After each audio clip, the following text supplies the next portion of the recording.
Her daughter-in-law took her Thanksgiving seat, and her son let her. Elaine Morris, cancer survivor and founder of a once family-run catering business, didn't protest. She served the meal in silence, then packed her plate and walked out. By the time dessert was plated, her son's access was revoked, the bank passwords were changed, and her business, her legacy was hers again. They thought she'd just fade. Instead, she rebuilt, with fire in her belly and recipes they never bothered to read.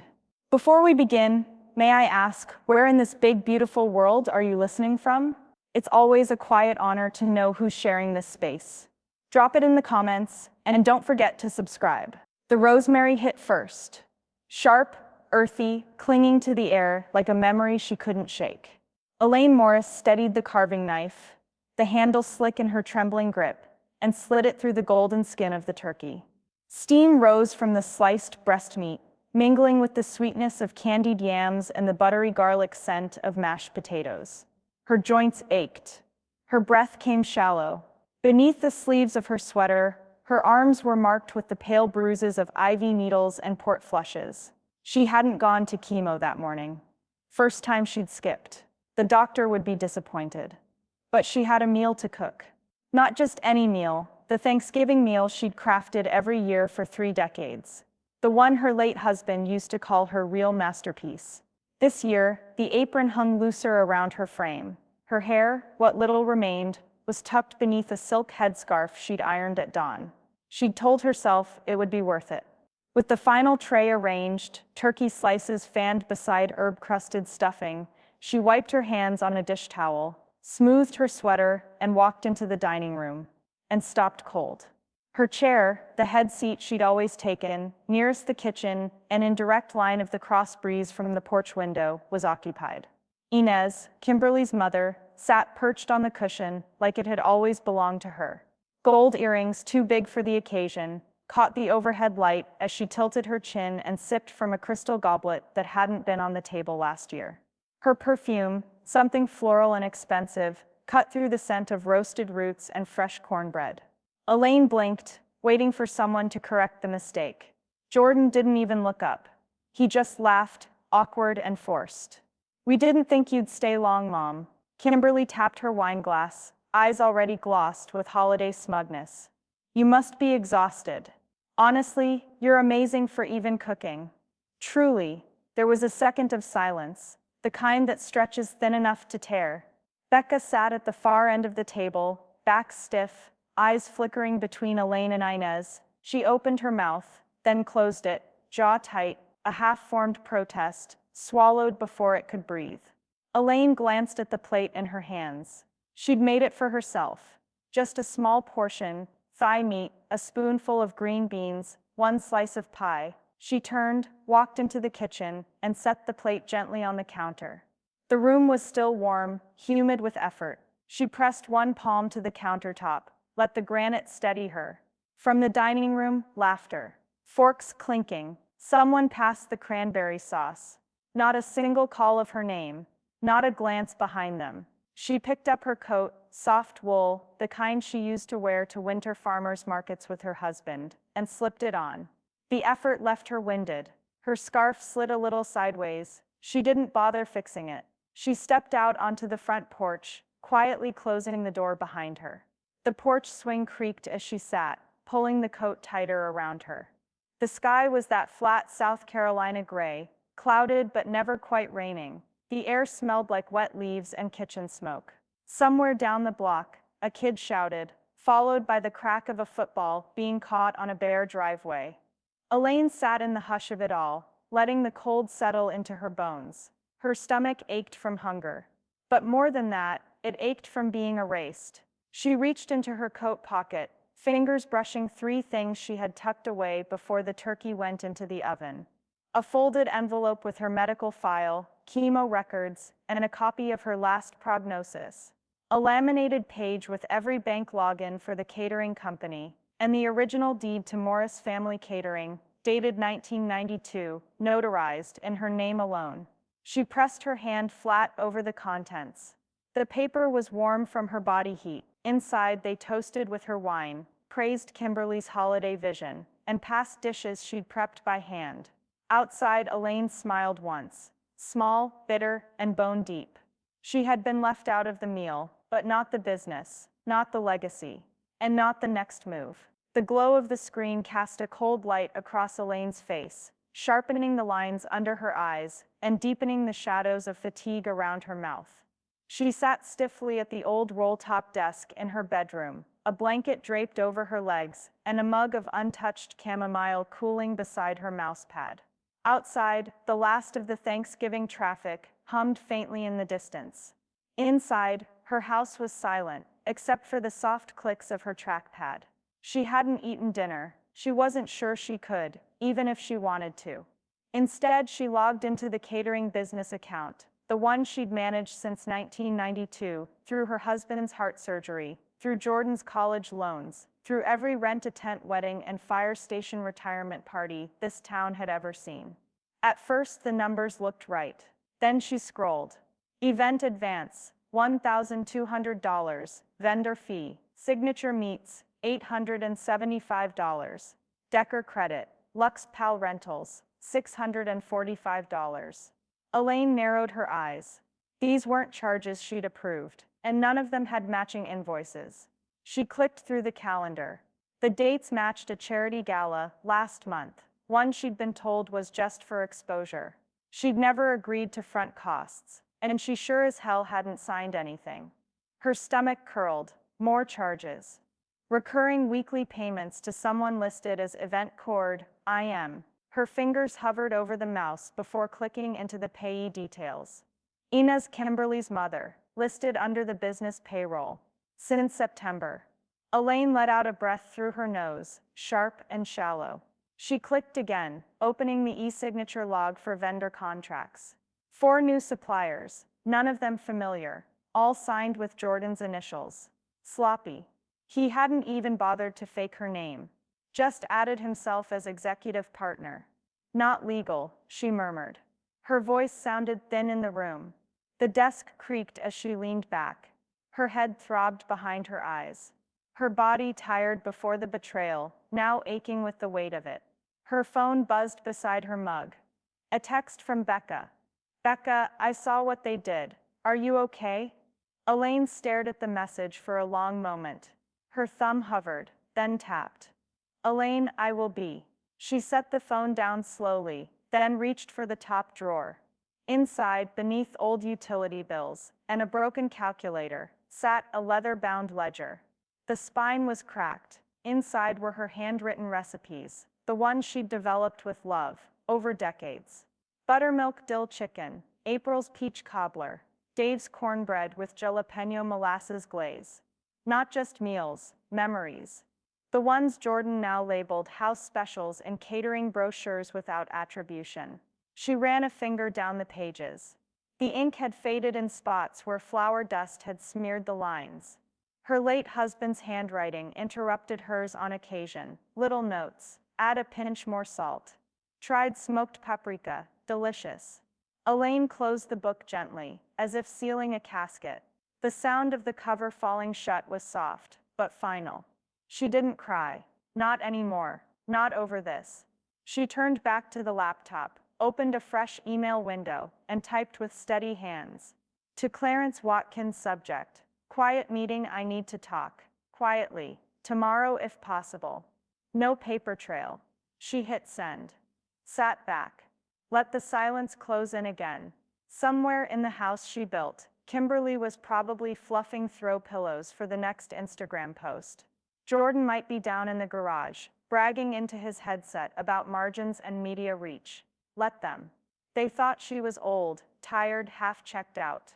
They forgot what quiet people do when they're underestimated. The coffee was burnt. Elaine didn't mind. She sipped from the chipped green mug and stared past the window of the roadside diner, where truckers and nurses came for bacon and quiet. The vinyl seat across from her was empty, for the moment. Outside, a steady drizzle misted the sidewalk, pooling in the cracks of worn asphalt. Overhead, a flickering open sign blinked like a faulty heartbeat. A shadow crossed her table. Clarence Watkins slid into the booth with his briefcase thumping down beside him. You look like you haven't slept, he said gently, loosening his scarf. Elaine didn't blink. I haven't. Clarence opened his case and pulled out a thick folder. Well, this'll wake you up. He slid the papers across the formica. Elaine flipped the top page, then another, and another. Her eyes moved faster the farther she read.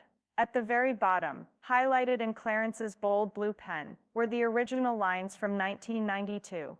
Owner Elaine Margaret Morris, sole proprietor. No co-owner assigned. She leaned back in her seat. Her fingers drummed once against the edge of the folder. Jordan was never added, she asked, though the answer was plain. Not a single amendment, Clarence confirmed, adjusting his glasses. They might have acted like partners. Might have even told vendors as much. But legally, you're the house, Elaine. They're just the furniture. Elaine snorted. Ugly furniture, at that. Clarence allowed himself a chuckle. Then his tone shifted. We should move on this. Quietly but quickly. I've got draft language here for a new operating agreement. Full override powers, asset control, and succession clarity. Becca, Elaine said instantly. Clarence raised an eyebrow. You sure? She's the only one who's been watching with her eyes open, Elaine said, voice firm. She listens, learns, she cares. Clarence nodded once. Then we'll build it that way. Elaine took the documents. Her hands, still lined with chemo bruises, felt stronger than they had the day before. She tucked the folder into her tote. Didn't ask permission. Didn't second guess. By mid-afternoon, she was home, the smell of rosemary and turkey fat still faint in the kitchen air.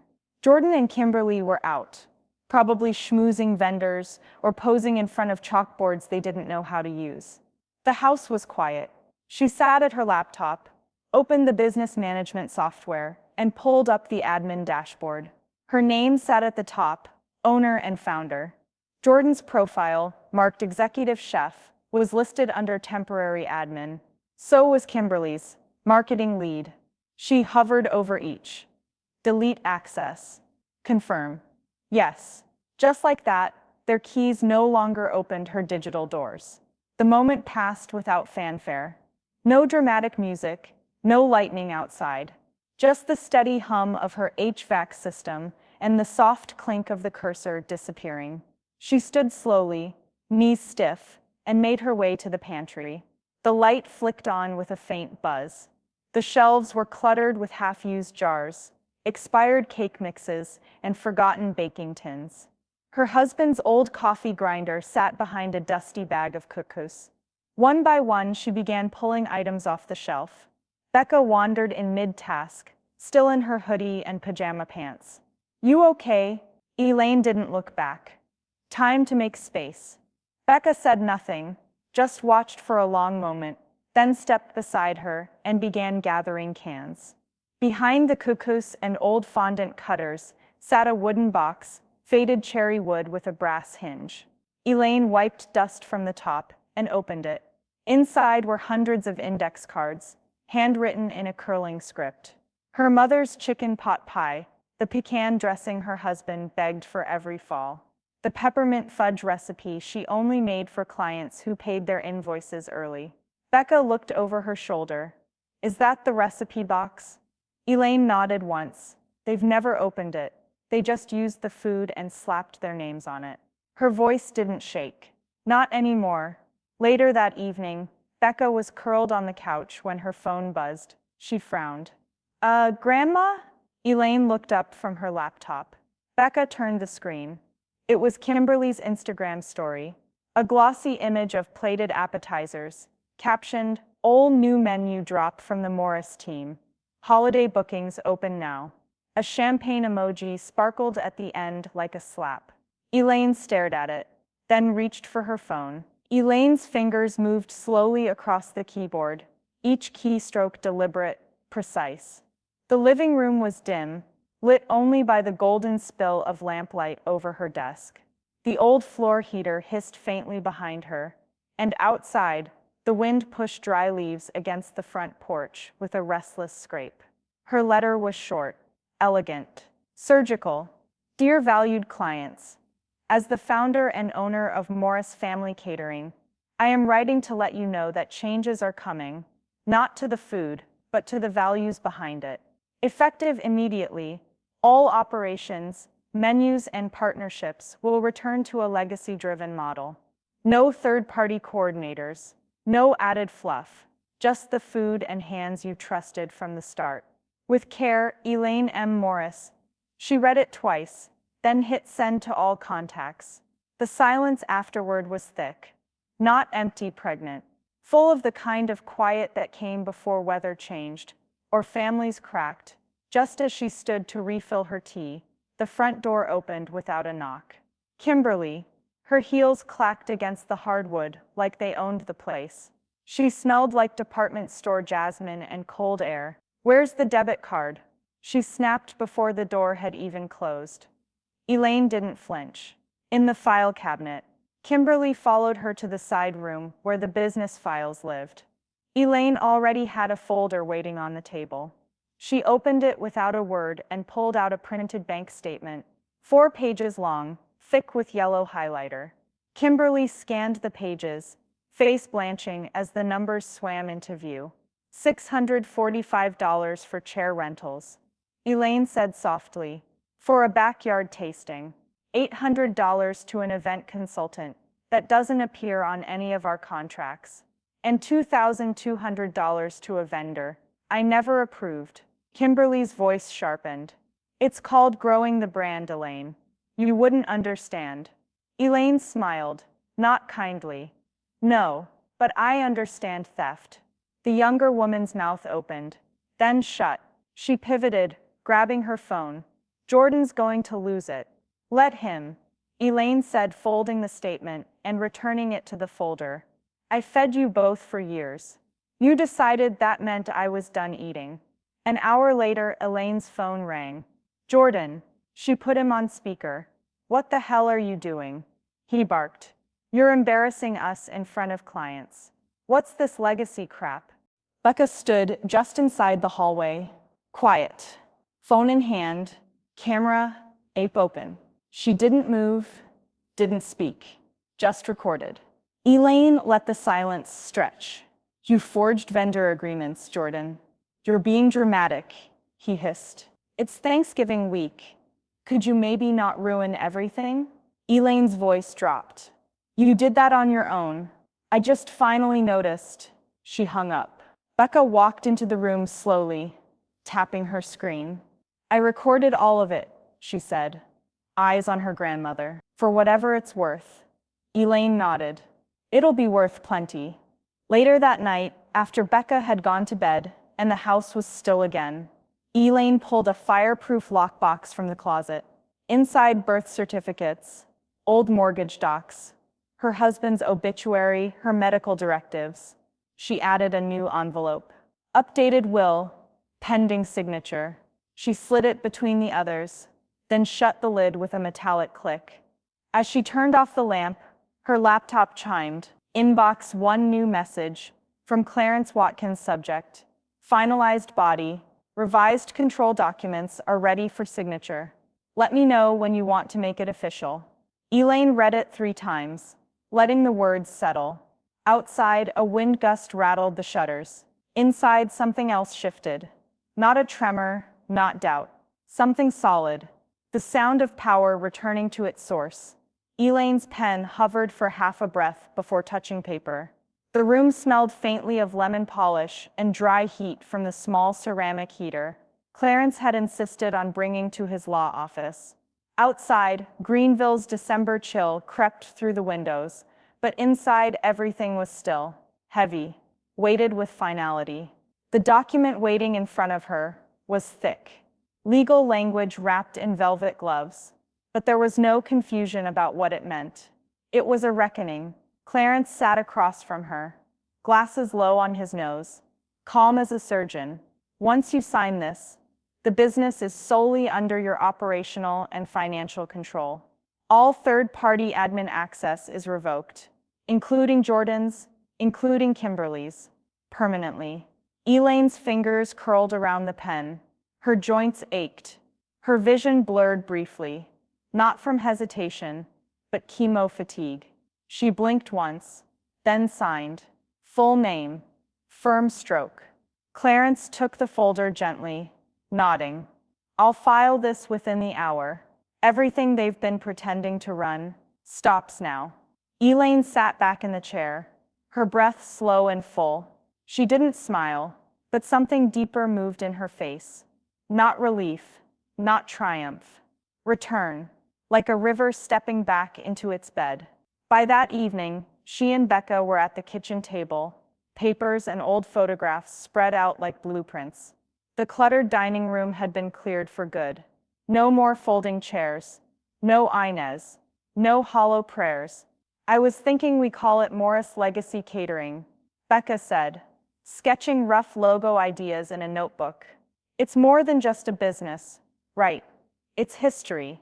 It's you. Elaine ran her fingers across an old flyer from the late 90s, sun-faded, still bearing her husband's neat handwriting. Southern soul from our kitchen to your hearts. That name works just fine. Elaine said, let's build it honest this time. Becca beamed and tapped her pen against the table rhythmically. What about a mission line under the logo? Elaine considered. How about cooked with memory? Becca wrote it down. By Friday, updated contracts were sent out. Clients who'd stuck around for decades, the fire chief's wife, the old librarian who once ordered 12 casseroles for a church fundraiser, replied within hours. So glad it's back in your hands. Always tasted better when you were at the helm. Whatever you need, we're here. Elaine's inbox filled faster than it had in years. But across town, in the middle of a vendor tasting, Kimberly's world cracked. She was smiling for the photographer when her business card was declined. Twice. She tried her phone's payment app. Declined again. Do you want to call your office? The event coordinator asked. Polite but firm. Kimberly blinked, lips tightening. It should be working. Behind her, Jordan stepped aside. Phone pressed to his ear, pacing near the ficus by the catering table. His face was drained of color. When they returned home, the front door slammed hard enough to rattle the key hooks. Elaine was sitting on the porch in her soft gray sweater, shelling pecans into a bowl like she had nowhere better to be. Jordan stormed out the door onto the porch. What the hell did you do? Elaine didn't look up from her task. The sound of shells cracking was slow. Intentional. I'm locked out of everything, he shouted. Emails, accounts, vendor logs. My name isn't even on the website anymore. And Kimberly, her card got declined in front of a room full of sponsors. Do you have any idea what that did to our credibility? Elaine calmly placed a full pecan into the ceramic dish beside her. I fed you, she said, her voice soft but sharp as bone. She turned to face him. I'm done funding you. Jordan opened his mouth, but nothing came out. There was no place to argue from, no legal ground to stand on. Everything he thought he built had been standing on her shoulders, and she had just stepped aside. Elaine gripped the arms of the dining chair and lifted, her muscles protesting under the strain. But she didn't ask for help. The seat creaked as she turned it away from the table. Solid cherry wood, high-backed, upholstered in a faded burgundy, her husband had picked 20 years ago. It had been her chair. Every Thanksgiving, every Sunday dinner, every time someone needed comfort or correction. And now it would never see another family gathering. The chair scraped softly against the hardwood as she pushed it down the hallway toward her home office, the same room where she'd signed the business takeover papers just days earlier. Her slippers scuffed along the rug. The house, always quiet in the mornings, held its breath around her. She didn't pause when she reached the door. She opened it, rolled the chair to her desk, and placed it in front of her computer with the reverence of someone setting a crown on velvet. Then she stepped back and looked at it, not with nostalgia, but with decision. From the dining room, Becca's voice called, Grandma, you need me? Bring me the folding chair. Elaine said, the white one from the shed. A few minutes later, Becca came in lugging the flimsy plastic seat with a metal frame. Seriously? This thing's older than me. Elaine gave a single nod. Perfect. They placed the foldable chair where the cherry wood one used to sit, right at the head of the dining table. Its presence was jarring, almost comical. So light, so cheap, so plainly not meant for anyone who mattered. Exactly the point. By noon, Becca was at the kitchen counter with a notepad, watching Elaine break down the week's vendor invoices. So you manually confirm delivery against the purchase order every Monday?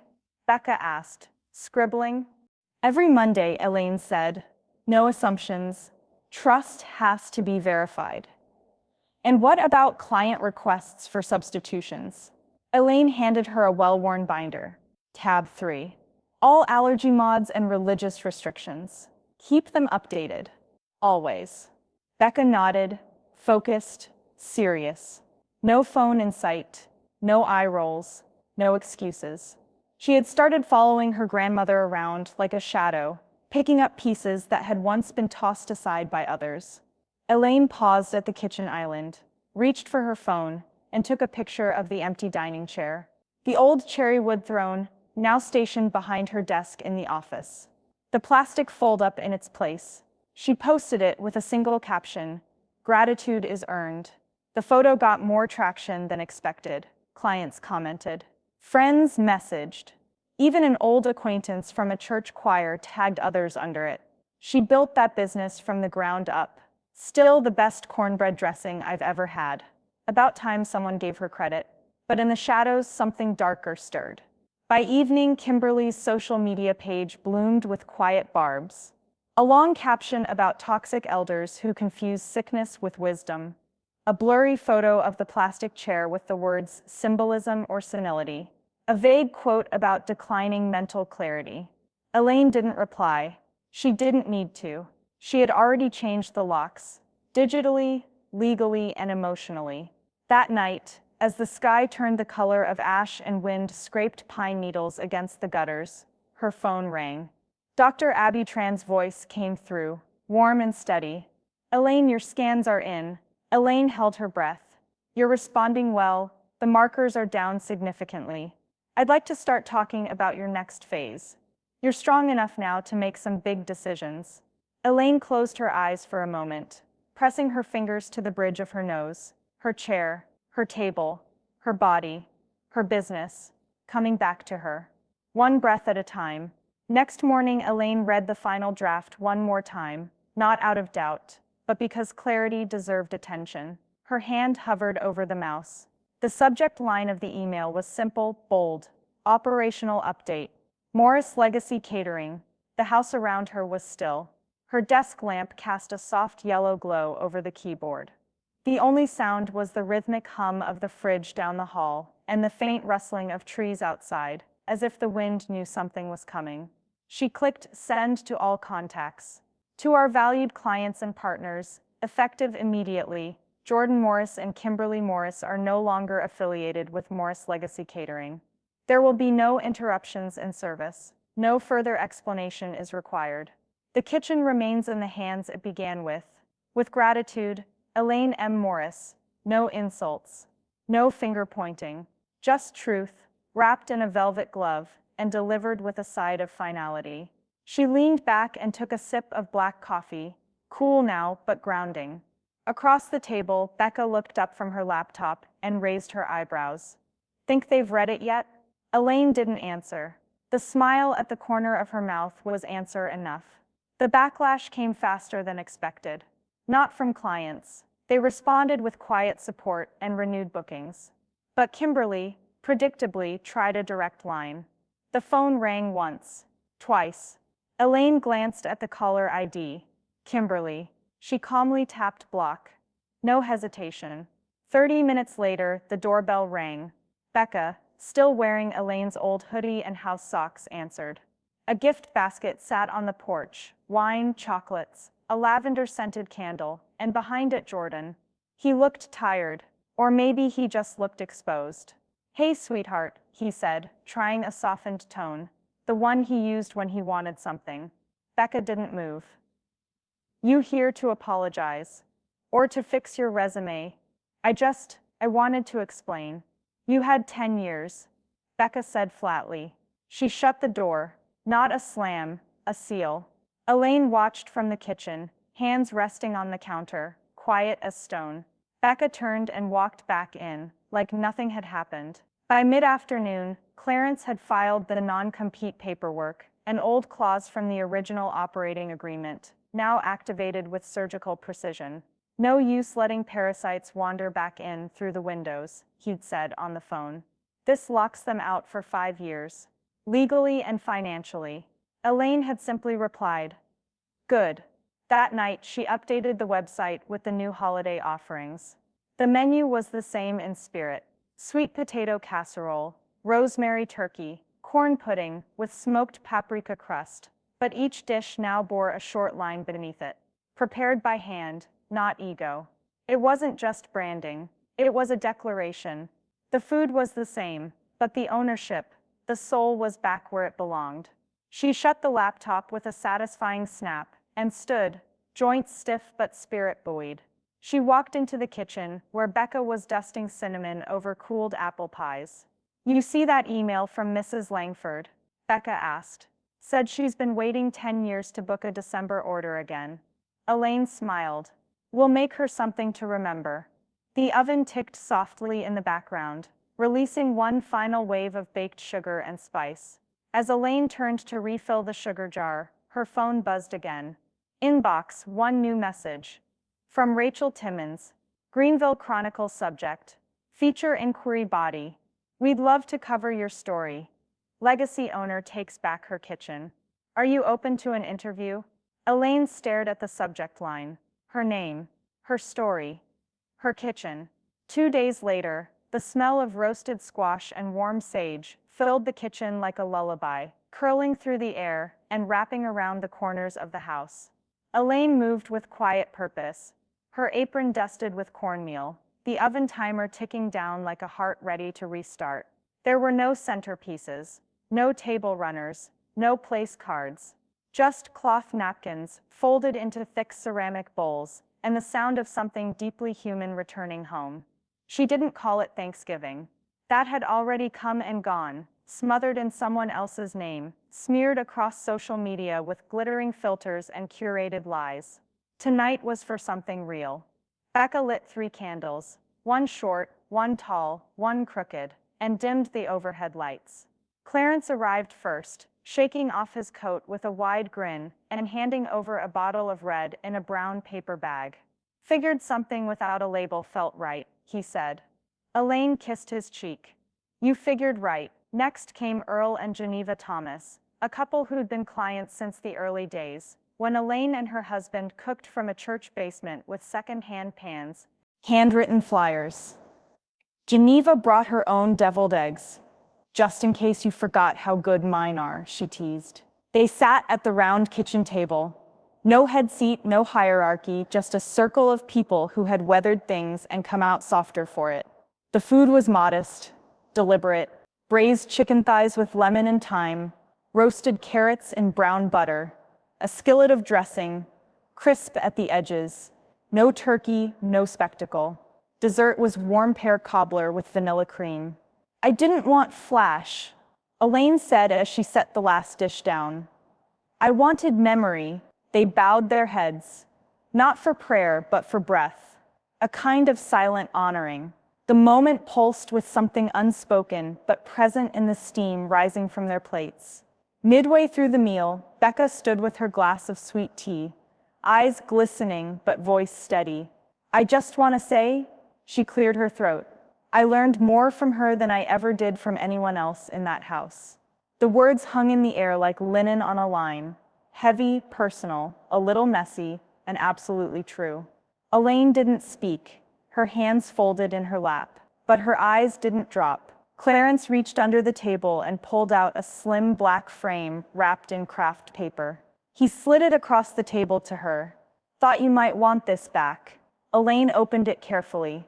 Inside was a copy of the very first check ever written to Morris Family Catering, dated June 1992, made out to Elaine M. Morris in blue ink that had slightly faded with time. $50, Memo line, anniversary dinner. She saved our marriage. Elaine covered her mouth, then her heart. She didn't sob. She just sat, soft tears rolling down her cheeks, quiet as the moment deserved. Later that night, after the dishes were rinsed and the guests gone, Elaine sat at the desk with her planner and began drafting something she'd put off for years, a mission statement. She wrote slowly, deliberately, "We cook not to impress, but to remember. We feed not for profit, but for meaning." Every dish is a thread pulled from the past into the now, still warm, still ours. She set the pen down and pressed her palm to the page. From the living room, Becca's voice rose. "Grandma?" Elaine turned. Becca was staring at her phone, a tight frown creeping into her brow. "What is it?" Becca tilted the screen to show her. A social post, Kimberly's account, captioned over a filtered photo of Becca as a child in the old kitchen. "Traitor blood runs deep. Some lines skip a generation." Elaine stared at the screen. Not angry, not shocked, just ready. The screen's blue glow cast shadows across Becca's face as she sat cross-legged on the floor, laptop open, hoodie sleeves pulled over her hands. Outside, the sky was still dark, the hour not quite morning, but no longer night. Her tea had gone cold beside her. She hadn't noticed. She scrolled again, slowly this time, screen capturing every post, every likes-restricted comment Kimberly had made about Elaine in the last 6 months. Every vague insult, every not-so-subtle accusation. She found backdated blog posts with lifted recipes, payment screenshots from business accounts linked to Jordan's phone, and draft emails that had never been sent but had auto-saved in the cloud. They had raised her to smile, to stay quiet at holidays, to take piano lessons and say thank you without question. But Elaine had taught her to see. By sunrise, she had organized the files into a Google Drive folder titled Trith. Inside, a PDF labeled Unauthorized Vendor Charges.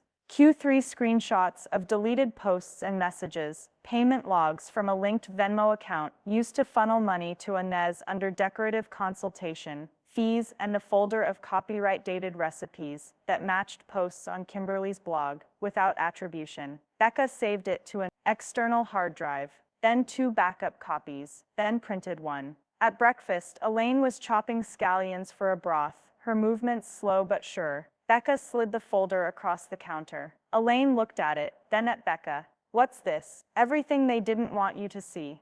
Elaine opened the folder and flipped through 3 pages before stopping. "You stayed up all night?" Becca nodded. Elaine's hands stilled on the cutting board. "You didn't have to." "I did," Becca said. "Because they counted on you being too tired to dig, and me being too young to notice." Elaine's lips parted, but she didn't speak. Instead, she reached into the drawer beside the fridge and pulled out a small, crisp white envelope. Inside was a business card, heavy cardstock, clean serif font embossed in gold foil. Becca Morris, co-director, Vertical Bar Morris Legacy, Catering. Becca blinked. "You were gonna give me this. I was waiting to see what you'd build without it," Elaine said. "Turns out you already started." 2 days later, Becca propped her phone against a mason jar and hit record.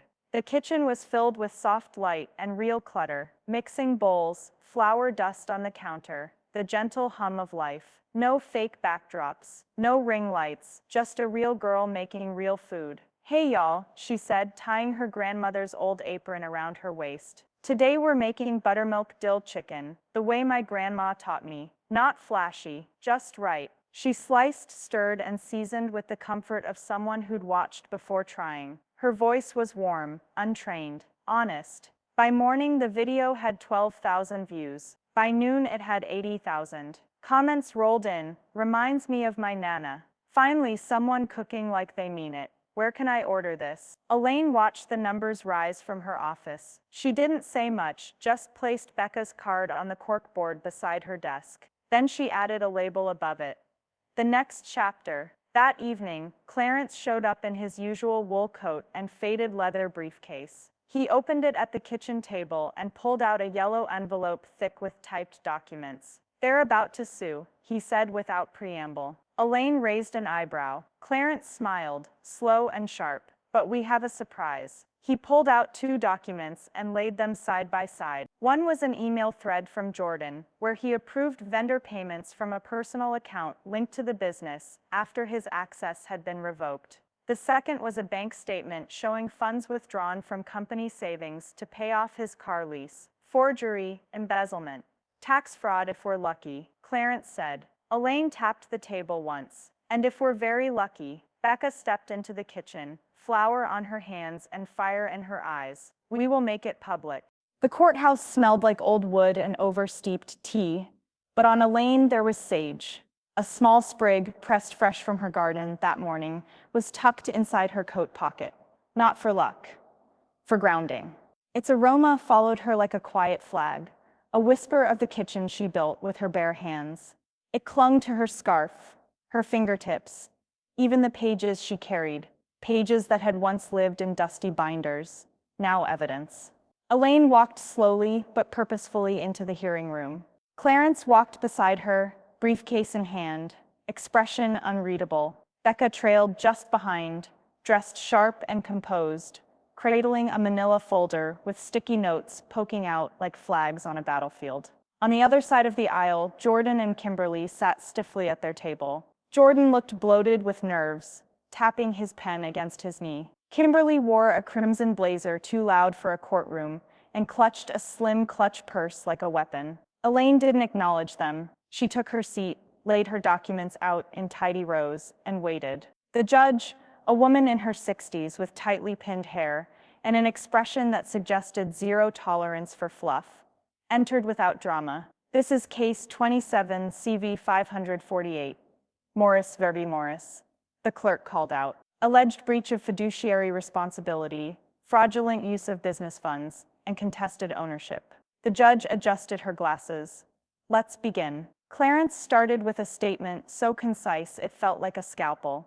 My client is not here to ask for sympathy. She is here to present facts, legal ownership, contractual violations, and financial misconduct. Elaine pulled out her ledger, the original one from 1992, still intact, annotated in her late husband's hand. She opened it flat and passed it to the judge. Then came the partnership documents, untouched since founding. Then a USB with screenshots, payment logs, emails, the same truth file Becca had curated with surgical precision. The judge's brow furrowed deeper with each click of her mouse. Jordan stammered in response when his turn came. We were operating under the assumption. The judge cut him off. You assumed access equaled ownership? Kimberly leaned in. We invested in brand expansion. That was our contribution. Where's the record of that? The judge asked. Kimberly blinked. It was more conceptual. There were a few muffled laughs from the courtroom gallery, one from a woman Elaine recognized from the Chamber of Commerce. Becca passed one more folder to Clarence, containing an invoice paid by Jordan to a luxury car dealership 3 weeks after being removed from company access. Clarence placed it gently on the judge's bench. The room went still. It took 15 minutes for the judge to render her decision. Control of all business assets, intellectual property, and client contracts will remain with Elaine Morris. All unauthorized expenditures made after October 15th are to be repaid in full within 90 days. I find no legal basis for joint ownership or shared profit. Jordan's mouth opened. Kimberly turned red from the collarbone up. Elaine simply nodded once. As she stood to leave, the judge added without prompting, Miss Morris, it is rare to see legacy defended with such clarity. You've earned this. Don't let anyone tell you otherwise. Outside, the sun had broken through the overcast sky, spreading soft light across the courthouse steps. Reporters were already gathered, one of them holding a notepad with the headline pre-scribbled, Matriarch Reclaims Her Legacy. Elaine didn't stop to speak, but the story was written on her face. Back home, Becca sat cross-legged on the living room rug, laptop open, inbox overflowing. 3 new bookings today, 2 repeat clients. One said she saw the story and cried in the grocery store parking lot. Elaine smiled, boots still on, scarf still wrapped. You'll respond? She asked. Becca grinned. Already did. The kettle on the stove whistled softly. Elaine turned to answer it when her phone buzzed. Dr. Tran. Mobile, she answered. Elaine, doctor. Tran said, voice calm as always. It's time we talk about your next phase. You've earned it. Elaine rested a hand on the kitchen counter. The sage in her coat bloomed with warmth. Elaine stared at the blank menu template on her laptop, her fingers hovering above the keyboard like a pianist unsure which note to begin with. The old menu, 32 items long, sat folded on the table beside her, its font too sleek, its names too vague. Autumn Trio, Chef's Southern Plate, Signature Shrimp Stack. They read like branding exercises, not food. She picked up a pen and drew a single line through the old list. Too much fluff, she said. We don't need a dozen dishes, just the right ones. Becca, seated cross-legged on the floor beside her with her laptop open, looked up. Then let's build it like we eat it, one story at a time. They started with the cornbread with charred honey butter. Elaine typed the name slowly, then added beneath it in italics. The first dish I made for my husband after we bought our first grill. He charred the corn. I made the butter. We burned the first batch and ate it anyway. Becca grinned. Keep going. Next came the braised greens, then the dill chicken, then a citrus bread pudding they'd only made once but never forgotten. Each dish was pared down, its roots deep and personal. No more imported garnishes, no balsamic reductions, or edible flowers. Just truth, cooked and served warm. By the end of the week, the new Morris Legacy catering menu went live. It was only 10 items long, but every one had a story behind it. And the stories were what caught fire. People didn't just order food, they shared memories, tagged their grandmothers, wrote paragraphs in the comments about who had once made them. Something like that, but never quite the same. One message came from a woman Elaine hadn't seen in years. Your black-eyed peas were the first thing my daughter ate after her chemo ended. I never forgot that. Thank you for bringing them back. Elaine printed that one and pinned it next to the stove. The community's warmth grew quickly. Repeat clients booked for March. One local couple paid double to reserve the same date they'd always used, even before Elaine reopened her books. But not everyone came with good intentions. On a rainy Saturday afternoon, during a private tasting event in the back garden, Elaine looked up to see Inez approaching the check-in table, wrapped in a cream shawl and holding an umbrella with a gold handle. Becca stepped forward first. Hi, this is a private event. I'm just here to support, Inez said. Her smile stretched thin and artificial. You know, for family. Elaine stepped out from behind the beverage table, wiping her hands on a dish towel. That seat's taken, she said quietly. Inez blinked. Excuse me. Elaine didn't raise her voice. That table is for people who showed up when I had nothing to offer but my hands and a recipe box. You missed that chapter. Inez hesitated, then scoffed, turned, and walked back through the garden gate. Elaine exhaled slowly, eyes still on the folding chair Inez had tried to claim. Becca returned to the table, lips twitching. That was very chef's kiss. Elaine smirked. Let her post about it. By week's end, bookings had overflowed through spring. The community, long hungry for something that felt like home, had chosen her again, and this time with both feet planted. She woke one morning to an email with a state seal on the header. Subject: Invitation to speak at the annual Small Business Resilience Summit, Columbia, South Carolina. Elaine clicked it open. Miss Morris, your story of ownership, recovery, and generational transition has reached our committee through the press. We would be honored to have you share your journey as our keynote speaker this March. She read it once, then twice. Becca, she called. You'd better press that tablecloth. We're going on the road. The new chair arrived, wrapped in thick canvas, carried carefully into Elaine's kitchen by a craftsman named Mason, who spoke little and handled wood like it was scripture. Becca stood to the side, eyes wide, as the cover was peeled back to reveal smooth walnut, warm to the touch, curved at the back, just enough to cradle the spine. Elaine stepped forward slowly, ran her fingers across the armrest. Carved into the top of the chair, with the grain kissed by gold inlay, were two words, still standing. Her throat tightened, but no tears came. She wasn't mourning anymore, she was anchoring. Mason gave her a quiet nod, tipped his cap, and left without a word. Elaine pulled the chair into place beside the table, not at the head, not at the end, beside. Equal footing. It was where she would teach, taste, and pass down what couldn't fit on a recipe card. Later that afternoon, Becca was hunched over her laptop, the smell of sweet onions and olive oil curling from the stovetop. She turned, excited, holding up the screen like a trophy. I think we should start a blog. Elaine raised an eyebrow from her prep station. What for? I already wrote everything I had to say in casserole margins. Becca laughed. Yeah, but people need those margins now. Stories, tips, mistakes, stuff they won't get from TikTok chefs and frozen influencers. Elaine dried her hands. And what would we call it? Becca smiled. Notes from the kitchen matriarch. Elaine chuckled under her breath. A bit dramatic. Becca grinned. So are you. They published their first post that night. A photo of Elaine at the sink, backlit by golden evening light, with the title, What I Know from Standing Over a Stove for 40 Years. Underneath it, a story about burning the first 10 loaves of cornbread she ever made, about learning to season by heartbreak and healing, and about the recipe she finally trusted enough to write down. It spread faster than either of them expected. Shared in group chats, reposted on Facebook by church ladies and retired teachers, even picked up by a local food page with 60K followers. The comments poured in. I miss this kind of voice. My grandmother never wrote hers down. Thank you for reminding me. More, please. 2 mornings later, Elaine sat in her new chair, sipping lemon water as the sun pushed through the blinds. The kitchen smelled like cinnamon toast and fresh basil, Becca humming softly as she organized a shelf of spices behind her. Elaine's phone buzzed.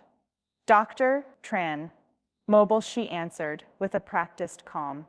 Elaine, Dr. Tran said, your numbers look strong, your remission's holding, and you've regained weight.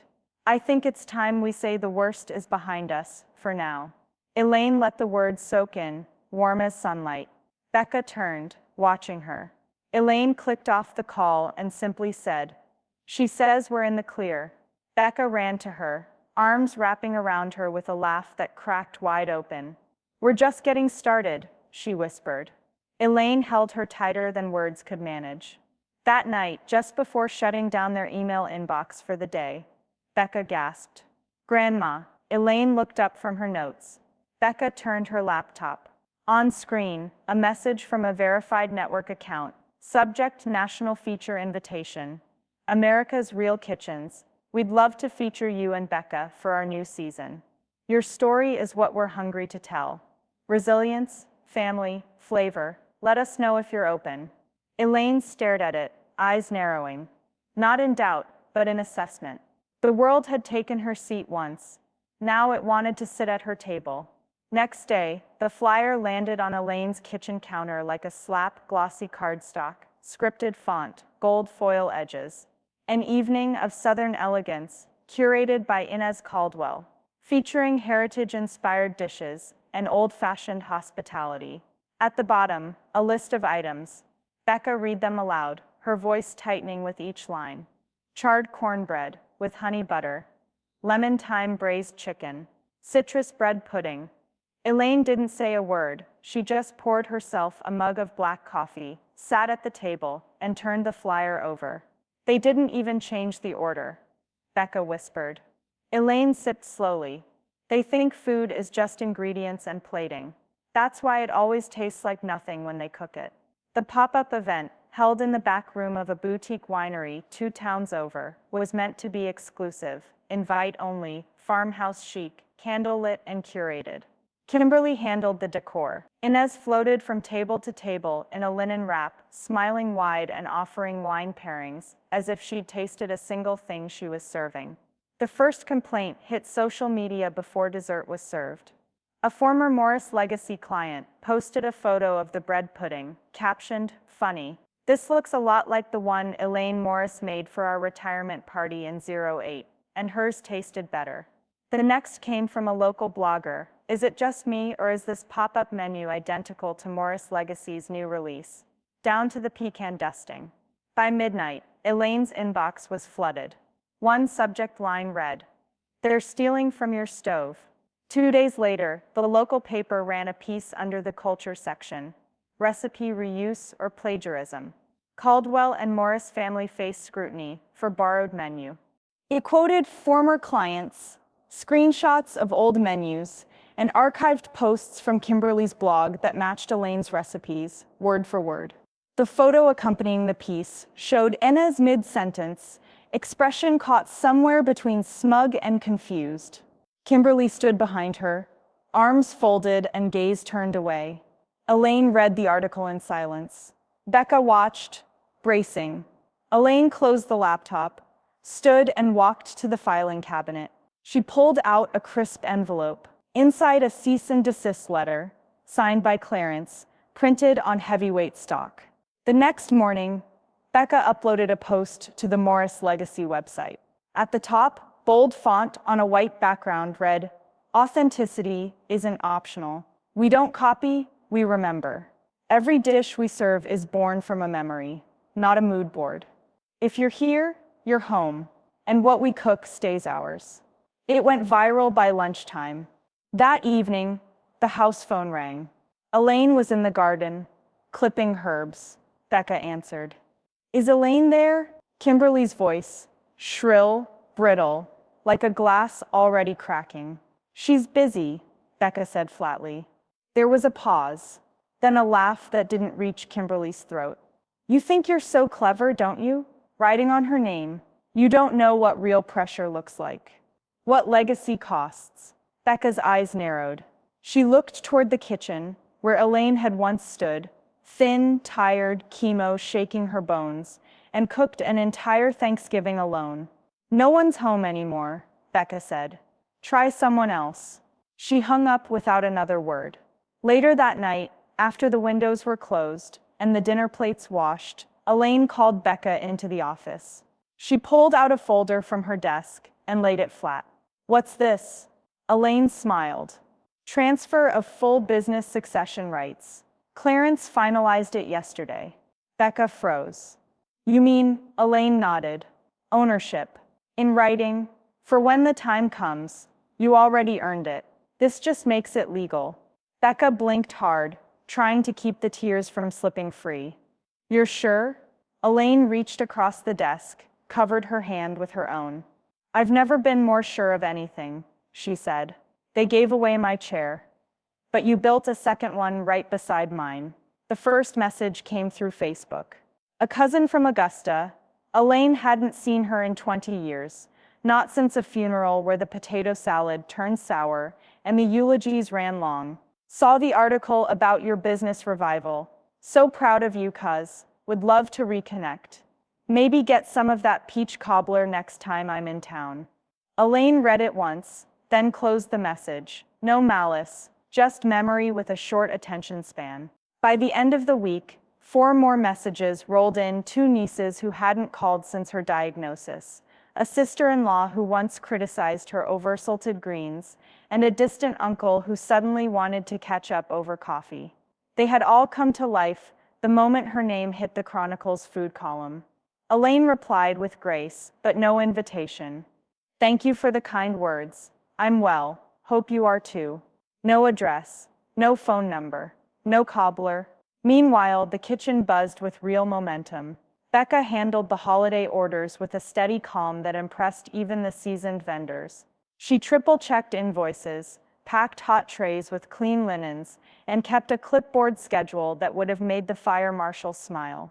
8 orders down, 4 to go, she said, flipping a page as flour dust clung to her sweatshirt.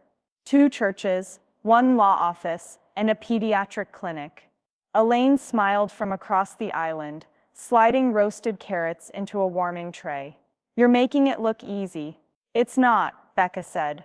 "But it matters." Elaine nodded. "That's what makes it worth doing." Friendsgiving fell on the last Sunday of November. No plastic decor, no staged photos, just real people, real food, and an open door. The long table stretched across the kitchen and into the screened-in porch. Cancer survivors, former clients, and a few neighbors who remembered the original days of casseroles from her trunk filled the chairs. Clarence brought his mother, who insisted on bringing her own pie server. Becca wore her grandmother's old apron and kept the cider warm in a slow cooker by the window. The air smelled like clove and roasted apples. Laughter came in waves. No one asked for Wi-Fi. On the menu, rosemary turkey, sage dressing, roasted sweet potatoes with bourbon glaze, and a dessert that had everyone lining up twice. No more apologies, apple pie. The name was Becca's idea. The recipe was Elaine's same one she'd made every year for decades. But now it came with a note on the menu board. For the times we swallowed our words and served seconds anyway. As the last plates were cleared and the porch emptied into night, Elaine stood at the kitchen sink, looking at the chair she had left empty on purpose, the same one she had moved, then replaced, and now left bare again. It wasn't absence she felt, it was choice. The next morning, Elaine rose early. The house was still. Outside, frost tipped the edges of the grass. The air had a bite to it that stung the lungs in a way that reminded you were alive. She padded into the kitchen in her slippers, still wrapped in her robe. Becca's notes were scattered across the counter, next week's orders, a rough sketch of a new menu board, and a scribbled idea about launching a story behind the dish series.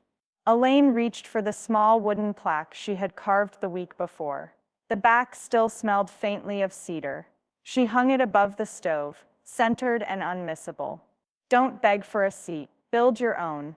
She stepped back, looked at it and smiled, soft but sure. The morning light broke through the blinds like warm syrup over biscuits. Slow, golden, comforting. Elaine was already up, standing at the kitchen sink, her hand curled around a mug of chicory coffee. Her hair, grown in soft silver tufts since Chemo, glowed in the sunrise. Her slippers patted lightly on the tile as she moved. No rush, no wobble, no cane leaning nearby. She was whole again, or close enough to taste it. The house smelled faintly of cinnamon, yeast, and lavender hand soap. The windows had fogged slightly from the early boil of sweet potato mash, and the only sound came from the low hum of the commercial-grade fridge that now stood where the old one used to hum itself to death. In the distance, car doors. Then a knock at the back door. 3 quick raps. Elaine opened it to find Becca in her Morris Legacy apron, cheeks pink from the cold, holding 2 insulated boxes stacked almost as tall as she was. Corporate drop-off done, Becca beamed. 10 trays, 3 stations, no spills. They even tipped, well? Elaine grinned, stepping aside to let her in. They tipped because the food was hot, and the story was true. Becca placed the boxes on the butcher block, where sunlight was beginning to stretch across the surface like a spotlight. The block bore new knife marks, new history, but the wood still held the old ones too, shallow grooves from decades of family dinners and battles fought over food and silence. Elaine joined her at the center of the kitchen, the same kitchen they had rebuilt together, tile by tile, decision by decision. Feels good, Becca said. Elaine leaned against the counter. Feels earned. They walked through the kitchen slowly, taking it all in. The new menu board hung proudly above the sink. Simple lettering in slate gray, hand-painted by Becca over 3 late nights. Morris Legacy, cooked with memory. Underneath, a rotating list of dishes with dates and footnotes in small font. Instead of pretentious descriptors, there were phrases like, first made during a power outage, with 2 candles and a broken whisk, taught to me by a neighbor who didn't speak much English but spoke garlic, remade for the woman who left her marriage and brought her appetite. Every line told a life. Becca opened the fridge and pulled out a container of chilled pear cobbler. I saved this from the tasting batch. Want some? Elaine looked over. You hungry? Becca smirked. I was going to ask you that. Elaine paused for half a breath, then smiled. I'm finally full. They sat at the table, now no longer centered around who sat where, but what they shared. Elaine took a bite of the cobbler, still cold and tart from the fridge, and let it sit on her tongue. It tasted like the end of something long, and the start of something better. Her eyes wandered to the wall beside the fridge. There, newly framed and matted, was a yellowing grocery receipt from 25 years ago. The ink had faded, but the numbers were still visible. Butter, rosemary, flour, sweet potatoes, foil pans, $48.73. Underneath it, in handwriting almost illegible from time, First Morris Thanksgiving, 1992. Dave's scrawl. Elaine stood and walked over to it. She touched the glass lightly with 2 fingers. Behind her, Becca watched, then rose and stepped beside her. Think he'd be proud? Becca asked softly. Elaine didn't answer right away. She let the silence stretch. Then, I think he's somewhere bragging that we added sage to his cornbread and didn't mess it up. Becca laughed. Elaine turned, eyes soft but steady. They gave away my chair, she said. Voice sure, full. Then she looked out across the kitchen, across the years, and smiled like someone who had already built the future with her own 2 hands. I built a table no one else could sit at.